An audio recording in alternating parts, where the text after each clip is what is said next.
qui avait commencé par un anniversaire va devenir un cauchemar. Merci. Tiens, c'est un cadeau pour toi. J'en veux pas.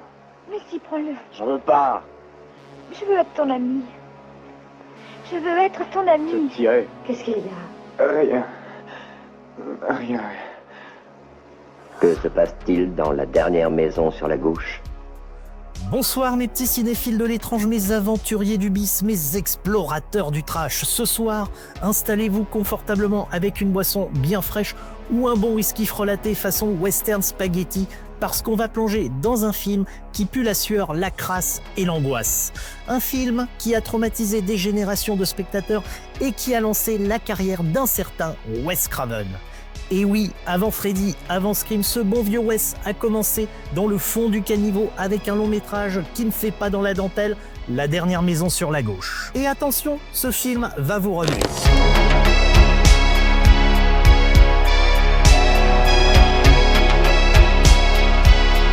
L'histoire, c'est du simple, du direct, du brutal. Marie et Phyllis, deux adolescentes insouciantes, partent en virée pour aller voir un concert. Et comme tout bon rape and revenge qui se respecte, elles vont faire la pire rencontre possible. Sur leur chemin, elles tombent sur Krug et sa bande de tarés, un gang de criminels en fuite. Mauvaise pioche. S'ensuit un cauchemar réveillé, les deux jeunes filles sont séquestrées, torturées, massacrées. Le film ne cache rien, il vous jette l'horreur en pleine face. Et alors qu'on pense avoir atteint l'insoutenable, le hasard fait que Krug et ses acolytes trouvent refuge chez les parents de Marie.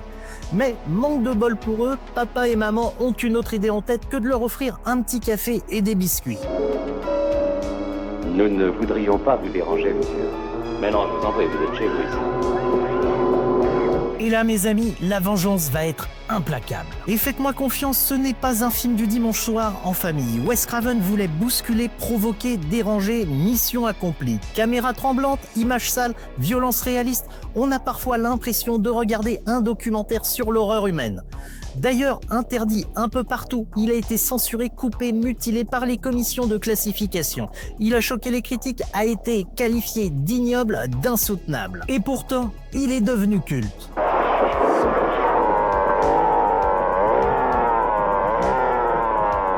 Non, non, je vous en prie.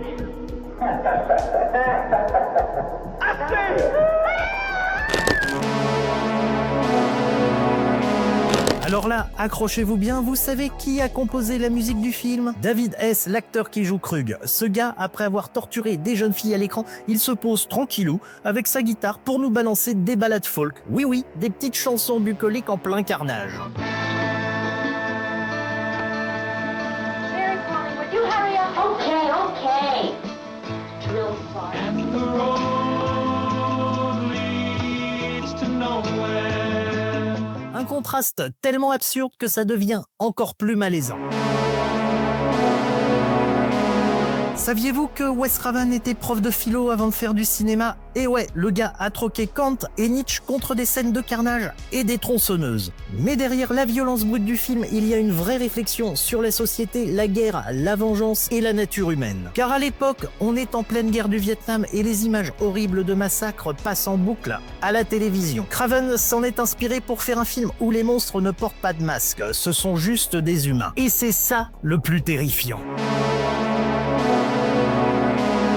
Depuis sa sortie, le débat fait rage. Certains disent que c'est un pur film d'exploitation, un prétexte pour montrer du sadisme.